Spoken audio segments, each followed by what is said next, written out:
Kia ora, welcome to 3 News and Happy New Year. Emergency services reckon it was a well-behaved one too. And while wet weather may have dampened some celebrations, police are congratulating revellers for their good behaviour.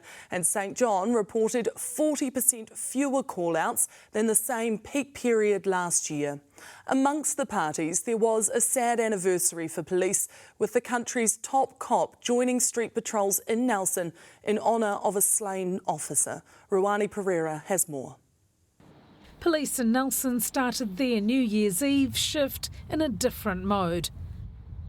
A minute's silence to pay tribute to a much-respected friend and colleague, Senior Sergeant Lyn Fleming, who died while on shift a year ago.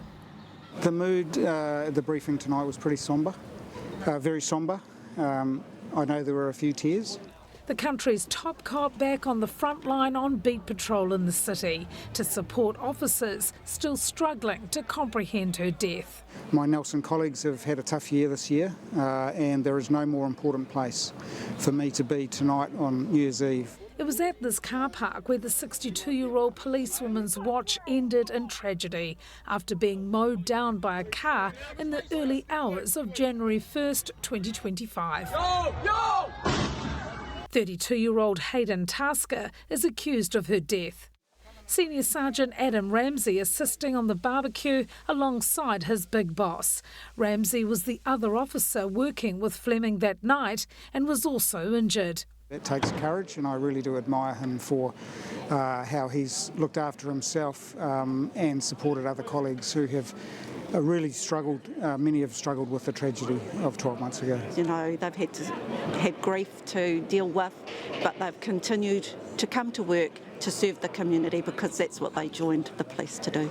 While some silly behaviour during the party season is expected, around the country, this New Year's Eve was much the same as an ordinary Saturday night, according to St John Ambulance. The Police Commissioner also pleased with behaviour on Nelson streets. But the general vibe is actually really good.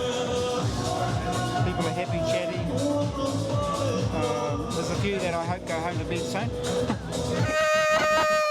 Alcohol was the major factor in St John call-outs, reporting a dozen incidents related to overdosing or poisoning. After days of muddy mosh pits, those attending Rhythm and Vines Music Festival finally dried out in time to count down the final seconds of 2025.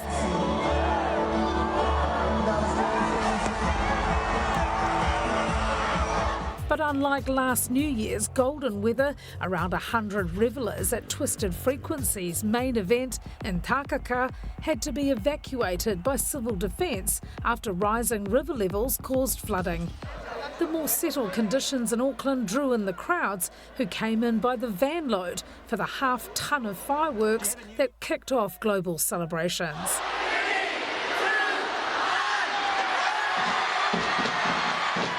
Converging in and around the CBD for an up-close view. Sydney's skyline was as impressive as always.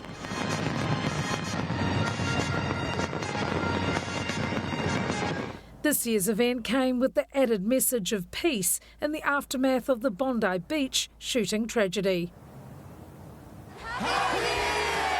Hong Kong went for a light show instead of a fireworks display as a mark of respect for those who died in November's deadly high-rise blaze.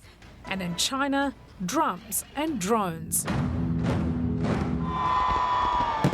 Many major capitals of the world, like Kuala Lumpur, Malaysia, Bangkok, Thailand,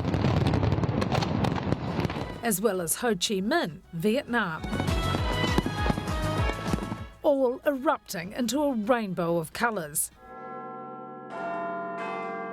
An explosive evening to get 2026 off to a celebratory start.